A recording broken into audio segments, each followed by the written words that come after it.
Hello दोस्तों, स्वागत करते हैं आप सभी का एक्सलेंट कोचिंग लोहरखा के इस यूट्यूब चैनल पर। आज हम लोग लेकर आए हैं साइंस क्लास 10th का मॉडल सेट 2। पहले ही हमने मॉडल सेट 1 अपलोड कर चुका था। अब इसमें जितने सारे क्वेश्चन हैं वो सब इम्पोर्टेंट है, तो इसमें ध्यान देंगे आप लोग। टोटल के टोटल 80 क्वेश्चन मैं इसमें बताने वाला हूँ। 80 के 80 क्वेश्चन में ज़्यादातर क्वेश्चन पूछे जाएंगे परीक्षा में, संभावना है इसकी। और 15 से 20 क्वेश्चन निश्चित रूप से तो आएंगे ही आएंगे, तो इसको देख लीजिएगा। और पीछे जो मॉडल सेट भेजा है हमने वो देख लीजिएगा, और आगे भी जारी रहेगा। चलिए देखते हैं, पहला क्वेश्चन से शुरुआत करते हैं। लिखा है प्रकाश के परावर्तन के नियम से निर्धारित होता है। क्या निर्धारित होता है कि आपतन कोण बराबर आपतित किरण बराबर अपवर्तित किरण। ये देखिए, फिर दूसरा आपतन कोण बराबर परावर्तन कोण, आपतन कोण बराबर परावर्तित आपतित किरण, परावर्तन कोण बराबर परावर्तित किरण। तो ये सब नहीं होता है, वो सिर्फ और सिर्फ होता है आपतन कोण बराबर परावर्तन कोण। ऑप्शन नंबर बी जो होगा इसका सही उत्तर हो जाएगा। उसके बाद दूसरा है, समतल दर्पण द्वारा प्रतिबिंब जो बनता है वो कैसा बनता है, तो वो काल्पनिक प्रतिबिंब बनता है। ऑप्शन नंबर ए इसका सही उत्तर होगा। चलिए, वीडियो को लाइक ज़रूर कर दीजिएगा आप लोग, बहुत मेहनत से सब तैयार करते हैं आपके लिए। चलिए, इसके बाद तीसरा क्वेश्चन है, किस दर्पण का उपयोग गाड़ियों के साइड मिरर के रूप में होता है, तो उत्तल दर्पण का उपयोग गाड़ियों के साइड मिरर के रूप में होता है। धराधर इसका आंसर बता देंगे आप लोग। फिजिक्स का क्वेश्चन है ये सब, फिजिक्स बहुत ही इजी है और भी विषय इजी है, ध्यान से सभी को याद कर लीजिएगा आप लोग परीक्षा में जाने से पहले। चलिए, दंत विशेषज्ञ किस दर्पण का उपयोग मरीजों के दांत को बड़ा प्रतिबिंब करके देखने के लिए, तो वो अवतल का उपयोग करते हैं। क्वेश्चन पूरा पढ़ने से पहले भी आंसर लग रहा है कि आप लोग दे के ही आइएगा, लेकिन क्वेश्चन को पूरा पढ़िएगा ताकि उलटफेर ना हो सके। किस दर्पण से दूर की वस्तु का प्रतिबिंब सदैव सीधा होता है, तो वो उत्तल दर्पण में ऐसा ही होता है कि उत्तल दर्पण ही एक ऐसा है जिसमें दूर का प्रतिबिंब हमेशा सीधा होता है। देखा ही होगा, वाहन के साइड मिरर में भी उत्तल दर्पण का उपयोग होता है। अवतल दर्पण की फोकस दूरी क्या होती है, तो अवतल दर्पण की फोकस दूरी ऋणात्मक होती है, ध्यान रखेंगे आप लोग। तालाब का जल कम गहराई दिखाई देने का क्या कारण होता है, तो तालाब का जल कम गहराई देने का कारण हो सकता है प्रकाश का अपवर्तन। प्रकाश का अपवर्तन, परावर्तन तो नहीं होगा, और प्रकाश का वनविक्षेपण भी नहीं होगा, और पूर्णांतरित परावर्तन भी नहीं होगा। ऑप्शन ए इसका सही हो जाएगा। कौन लेंस की फोकस दूरी धनात्मक होती है, तो फोकस दूरी धनात्मक जो होती है वो उत्तल लेंस की होती है। इसमें दिया था 4 ऑप्शन, अवतल लेंस, दोनों लेंस, इनमें से सभी, तो ऐसा नहीं होता है, उत्तल लेंस हो जाएगा। इसके बाद हम लोग देखते हैं 9 नंबर से। 9 नंबर से आगे लिखा होगा, हाँ यहाँ पर देखिए आप लोग, लेंस की क्षमता का ऐसा ही मात्रक क्या होता है, तो वो डायप्टर होता है। पढ़ा है आप लोगों ने, प्रतिरोध नहीं होता है, ओम नहीं होता है, न्यूटन नहीं होता है, डायप्टर होता है। इंद्रधनुष का निर्माण प्रकाश की किस घटना का सूचक है, तो वो प्रकाश का होता है वर्ण विक्षेपण। ऑप्शन सी नंबर हो जाएगा इसका सही। किस परिपथ में धारा का प्रवाह नहीं होगा, तो खुले परिपथ में धारा का प्रवाह नहीं होगा, जब तक स्विच को बंद नहीं किया जाएगा तब तक प्रवाह नहीं होगा। तो ऑप्शन ए इसका होगा। अगर मनुष्य के दोनों आँखों के बजाय केवल एक ही आँख खुली हो तो उसका दृष्टि क्षेत्र कितना विस्तरित होगा, तो 12 का ऑप्शन डी 150 डिग्री आंसर में आएगा। 4 ओम प्रतिरोध के किसी तार की मोटाई दोगुनी कर दी जाए तो नए तार का प्रतिरोध कितना हो जाएगा, तो प्रतिरोध डायरेक्ट बढ़ जाते रहता है, तो प्रतिरोध इसका एक मिनट प्रतिरोध, तार की मोटाई 4 ओम प्रतिरोध था, तार की मोटाई को दोगुना कर दिया गया, तो प्रतिरोध कितना हो जाएगा, 13 नंबर का आपका ऑप्शन डी 1 ओम हो जाएगा, आधा। चलिए, उसके बाद है वह यंत्र जो विद्युत ऊर्जा को यांत्रिक ऊर्जा में परिवर्तित करता है। विद्युत ऊर्जा को यांत्रिक ऊर्जा में परिवर्तित करे तो उसे कहते हैं हम लोग विद्युत मोटर। क्या कहते हैं हम लोग, विद्युत मोटर। हमारे घरों में प्रवाहित बिजली की आवृत्ति कितना होता है, तो वो 50 हर्ज होता है, पढ़ा ही होगा आप लोगों ने। विद्युत फ्यूज विद्युत धारा के किस प्रभाव पर कार्य करता है, तो उसमें प्रभाव पर कार्य करता है, क्योंकि क्या होता है, कि ज़्यादा धारा आ जाने से फ्यूज़ क्या होता है, गल जाता है, क्योंकि उसका गलनांक कम होता है, प्रतिरोध ज़्यादा होता है, तो उसमें प्रभाव पर काम करता है। चुंबकीय प्रभाव नहीं होगा, ये भी नहीं होगा, रासायनिक प्रभाव इसमें से कोई नहीं, ये भी नहीं होगा, ऑप्शन नंबर ए सही होगा। विद्युत हीटर के तार की कुंडली बनी होती है, तो वो नाइक्रोम के तार का बनी होती है, ऑप्शन ए हो जाएगा। फ्रॉड की नहीं होती है, ऑप्शन ए हो जाएगा इसका। किसी परिपथ का वह गुण जो विद्युत ऊर्जा को ऊष्मा में बदल दे, तो उसे क्या कहते हैं? प्रतिरोध, चालक, अतिचालक, क्या कहते हैं? तो इसको कहते हैं प्रतिरोध। प्रतिरोध ही करता है, प्रतिरोध क्या करता है कि ऊष्मा में बदल देता है, ज़्यादा प्रतिरोध होने के कारण ज़्यादा हीट हो जाते रहता है।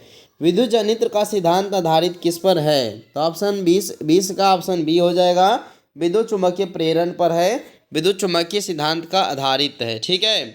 सौर सेल और सौर ऊर्जा को किसमें रूपांतरित करते हैं? सौर सेल सौर ऊर्जा को क्या करते हैं? सौर सेल क्या करते हैं? सौर ऊर्जा को किसमें रूपांतरित करते हैं? तो वो करते हैं विद्युत ऊर्जा में। ठीक है। सौर सेल, सोलर जो होते हैं, वो ऊर्जा को क्या करते हैं? विद्युत ऊर्जा में जमा कर देते हैं। चुटका परमाणु विद्युत संयंत्र किस राज्य में प्रस्तावित है? तो 22 का याद रखेंगे आप लोग कि यह मध्य प्रदेश राज्य में विस्तारित है, याद रखिएगा। ठीक है। चलिए, डायनेमो से किस प्रकार की धारा प्राप्त होती है? 23 नंबर का आपको ऑप्शन बी हो जाएगा, प्रत्यावर्ती धारा डायनेमो से प्राप्त होती है।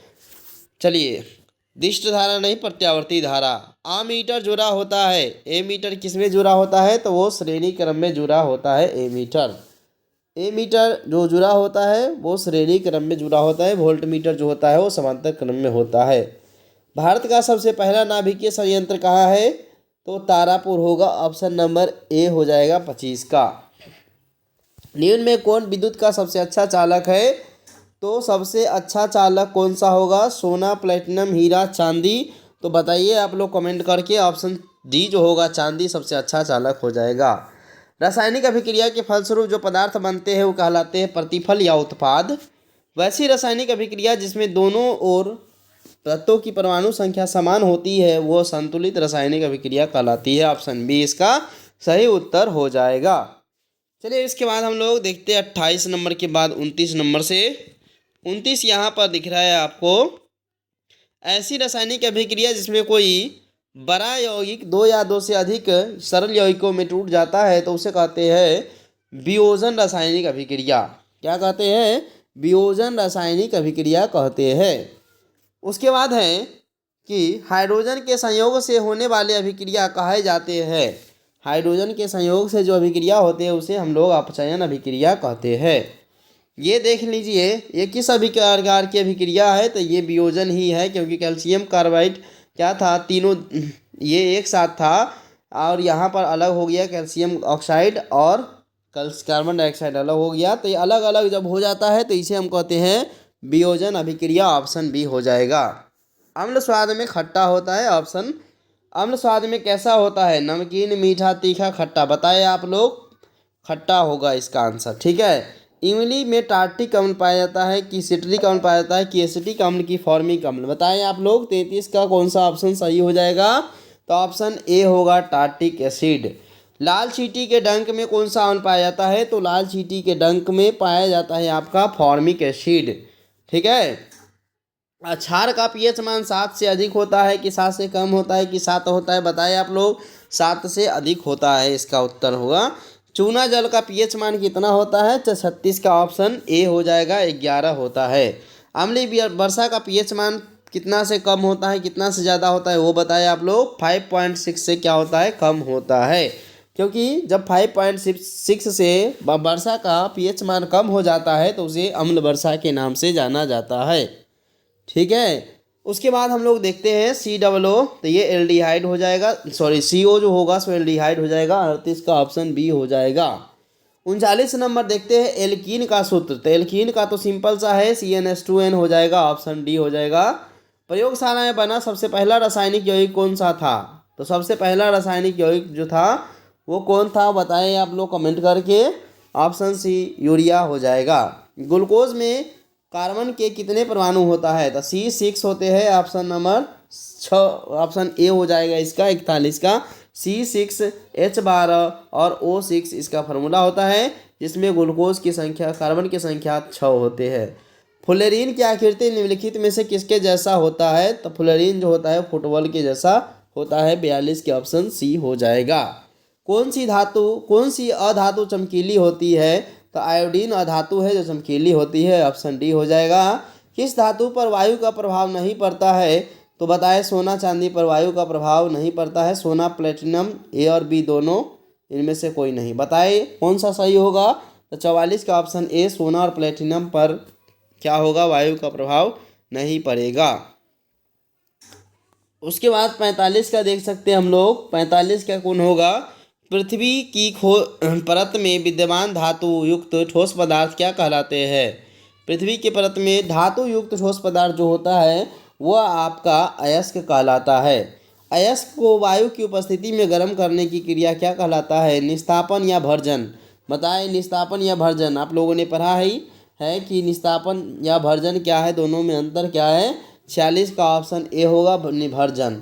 अब बताइए, इसका कमेंट करके जवाब ज़रूर दीजिएगा आप लोग कि निस्तापन और भर्जन में क्या अंतर है, ज़रूर बताइएगा आप लोग, ठीक है।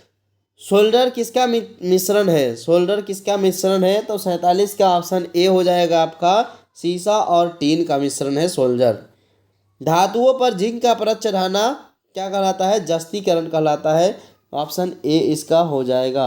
1 मिनट, जस्तीकरण और यशदेप लेपन दोनों हो जाएगा, ऑप्शन ए और बी दोनों इसका उत्तर होगा। यशदेप लेपन भी यही होता है। आवर्त सारणी में कितने ऊर्ध्व स्तंभ है? ऊर्ध्व स्तंभ मतलब खंभा जो होता है वो ऊर्ध्व स्तंभ कुल कितने हैं? 49 नंबर का ऑप्शन सी हो जाएगा, 18 ऊर्ध्व स्तंभ है। बिल्डिंग में किस गैस का उपयोग होता है? बिल्डिंग को होते देखा होगा आप लोगों ने, मेथेन, एथेन या एथीन। तो वो होता है एथाइन, ऑप्शन नंबर बी हो जाएगा इसका। आधुनिक आवर्त सारणी का जनक किसे कहा गया है? आधुनिक आवर्त सारणी का जनक किसे कहा गया है? ये मस्ट VVI क्वेश्चन है, पूछा जाता है मोसले को। टिक लगाइएगा आप लोग, मोसले को आधुनिक आवर्त सारणी के जनक। 51 के बाद 52 नंबर क्वेश्चन देखते हैं हम लोग। देख सकते हैं यहाँ से, बेकिंग पाउडर यानी खाने का सोडा का एक अवयव सोडियम बाइकार्बोनेट है, दूसरा अवयव क्या है? तो पिछला भी चैप्टर में पढ़ा है, टार्टिक अम्ल जो है, सो इसका उत्तर हो जाएगा टार्टिक अम्ल। 52 का ऑप्शन नंबर जो होगा वो ए हो जाएगा। हाइड्रोजन अणु के बीच किस प्रकार का बंधन होता है? तो हाइड्रोजन अणु के बीच जो होता है वो ऑप्शन ए, एकल बंधन होता है। देखा हो ना, H2। तो हाइड्रोजन इधर, तो एक इधर आता है, एक इधर आता है, ये इसका इलेक्ट्रॉन ले लेगा, इसका इलेक्ट्रॉन ले लेगा, तो दोनों के बीच कैसा बंधन बनेगा? एकल बंधन बनेगा। तो हाइड्रोजन परमाणु के बीच एकल बंधन बनता है। स्वपोषी पौधों में डर करने की क्षमता होती है। क्या करने की क्षमता होती है? तो प्रकाश संश्लेषण करने की क्षमता होती है, ऑप्शन ए हो जाएगा। मुख गुहा में आहार नाल का कौन सा भाग पाचन होता है? मुख गुहा में आहार नाल का कौन सा भाग का पाचन होता है? बताएं आप लोग। कार्बोहाइड्रेट का इसमें हो सकता है। 55 का आप बताइए कमेंट करके, ऑप्शन सी कार्बोहाइड्रेट ही होगा। हरे पौधे स्वपोषी होते हैं, ऑप्शन हरे पौधे जो होते हैं वो परपोषी, विषमपोषी या स्वपोषी या इनमें से सभी। बताए क्या होगा 56 का? वो 56 का ऑप्शन नंबर हो जाएगा आपका, 1 मिनट, सी हो जाएगा, स्वपोषी। ये तो आप लोग जानते ही होंगे। किसकी उपस्थिति के कारण पौधों का रंग हरा होता है? तो क्लोरोफिल के कारण पौधों का रंग हरा होता है। इसके बाद है, कौन सा एंजाइम वसा पर क्रिया करता है? तो वसा को पचाने का काम कौन सा एंजाइम करता है? तो ऑप्शन सी, पाइलेज करता है, लाइपेज करता है, सॉरी। आयोडीन की कमी से घेंगा रोग होता है, पीलिया रोग नहीं होता है, टाइफाइड नहीं होता है, सभी रोग नहीं होता है, ये सब नहीं होता है, यानी घेंगा रोग होगा। मंड परीक्षण के लिए हरी पत्ती पर आयोडीन डालने से पहले पत्ती को एल्कोहल में उबाला जाता है। किसके लिए? क्लोरोफिल को घुलने के लिए, नाइट्रोजन को घुलने के लिए, हरित लवक को घुलने के लिए, या हाइड्रोक्लोरिक अम्ल को घुलने के लिए? तो 60 का ऑप्शन डी होगा, क्लोरोफिल को घुलने के लिए ये डाला जाता है, मंड का पता लगाने के चक्कर में।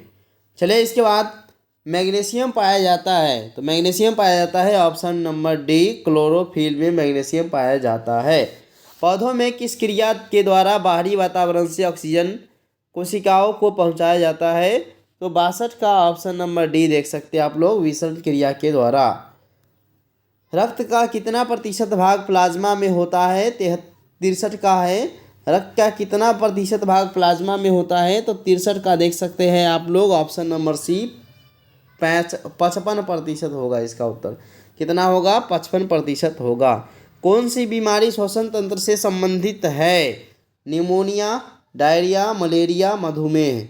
बताएं आप लोग कौन सा है श्वसन तंत्र से संबंधित? तो 64 का आपका ऑप्शन हो जाएगा ए, निमोनिया। ठीक है। डायरिया तो पेट से संबंधित है, पेट खराब हो जाता है। मलेरिया बुखार होता है। मधुमेह डायबिटीज़ है। निमोनिया इसका उत्तर हो जाएगा। 65 नंबर से हम लोग देखेंगे मछली का श्वसन अंग जो है सो क्या होगा? ऑप्शन 4 गो है। देखिए, पहला त्वचा, फेफड़ा, कान, तो ये सब तो होगा ही नहीं। ऑप्शन नंबर सी गिल्स या फेफड़े हो सकते हैं, गलफरे जिसको कहते हैं। खुला परिसंचरण तंत्र किसमें पाया जाता है? तो कॉकरोच में पाया जाता है। ऑप्शन नंबर सी होगा 66 का। खुला परिसंचरण तंत्र क्या किसमें पाया जाता है? कॉकरोच में पाया जाता है। 67 का भी देख सकते हैं कि मनुष्य में श्वेत रक्त WBC का जीवन काल कितना होता है? तो WBC का जीवन काल जो होता है वो देखिए यहाँ पर 67 का ऑप्शन नंबर बी होगा, 12 से 20 दिन होगा। ठीक है। रक्त का थक्का बनाने में सहायक कौन होता है? वो रक्त बिंबाणु होता है। ऑप्शन ए हो जाएगा। कुछ पौधों में उत्सर्जी पदार्थ गाढ़े दूधिया तरल के रूप में संचित रहता है, जिसे हम क्या कहते हैं? रेजिन, गोंद, लैटेक्स या टैनिन। गाढ़े दूधिया रंग का जो होता है उसे हम लोग कहते हैं लैटेक्स। क्या कहते हैं? लैटेक्स। पौधों में उत्सर्जी पदार्थ क्या है? तो पौधों में उत्सर्जी पदार्थ गोंद, टैनिन, रेजिन, इनमें सभी तो सभी हो जाएगा। एक संकर संकरण जीन प्रारूप का अनुपात क्या है? तो 71 का आपका ऑप्शन सी हो जाएगा। एक संकर संकरण का जीन प्रारूप अनुपात 1:2:1 होगा। मानव गुणसूत्र में कितने जोड़े लिंक क्रोमोसोम पाए जाते हैं? तो एक जोड़ा लिंक क्रोमोसोम पाया जाता है। तो ऑप्शन नंबर इसका ए हो जाएगा।